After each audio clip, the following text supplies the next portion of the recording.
Watch me ride. Hey everybody, well after a lot of delays in the past couple of weeks I've finally got some new items up in the Etsy store, so the link's in the description, go and have a look, but I'm actually going to show you what I'm adding on there now, just so people can see what I've been making.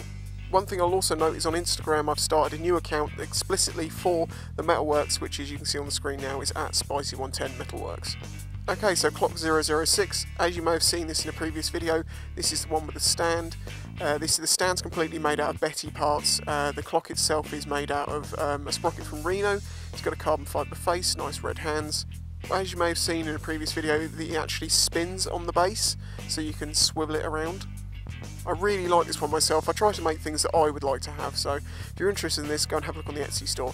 One other thing is it breaks down into 3 parts, as you'll see in a moment, and the reason for that is, well, apart from the fact that it's nice to be able to take things apart, it's also because I will be posting this in 2 parcels, because 2 parcels actually works out cheaper than 1 big parcel because of the weight. So there you go. Okay, so clock 007, I won't say it another way in case they sue me. But this is a lovely gold looking clock. It's obviously made with a Renthal sprocket, carbon fibre face, and the hands are a metal finish. I finished them myself because I didn't like the finish that was on them when I got them. Clock 008. Now this one took quite a lot of work. I really enjoyed making this one and I actually love the final product. Obviously this is a welded chain, so it will always stay in this shape. The chain and the sprockets are from Betty, very early days actually. The rear sprocket's missing about 16 teeth or something, most of those being hidden under the chain. This sprocket was how I learnt the lesson of making sure your chain is always tight. Signature Spicy110 green hands, I really like those on there. And this is designed to be hung on a wall using a hook that will hook through the chain, and there is a balance point that will keep it in this trajectory while it's on the wall, so it only needs 1 mounting hook, but a strong one because it's quite heavy. Now postage is a little bit more on this one inside the UK, but not too bad. Outside the UK it's insane. I can only apologise, I've got quotes and that's the best I can get. Is a small and simple clock. It's actually made with a donated sprocket. Thank you very much to the person who donated this. I believe this came off of a Sinis Apache. It was in a right state when I got it and I've had to take it right back and I've polished it back up. It's very shiny, as you can't really tell from the photograph, but if you look at the bottom you can see how shiny that is. But I've left some machine marks in it so it gives a bit of a character to it.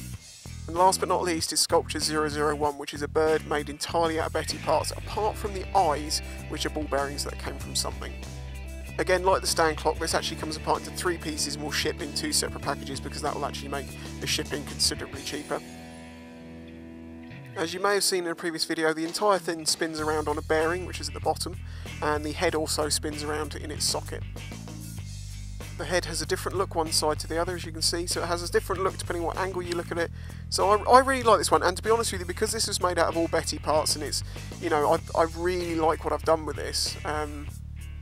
It's going to be a difficult one to sell, but I've had a lot of outlays, so I definitely need to sell this one to recoup some costs, and hopefully whoever buys it will enjoy it as much as I would have done. So there you go, that's all the new Metalworks. Thank you very much to everyone who's sending me bits, thank you to everyone who's supporting me, thank you to anyone who's going to go and have a look, so you might want to buy one for a Christmas present or something, or even for yourself, whatever. Thank you for watching, don't forget to like the video and subscribe to the channel. Catch you next time.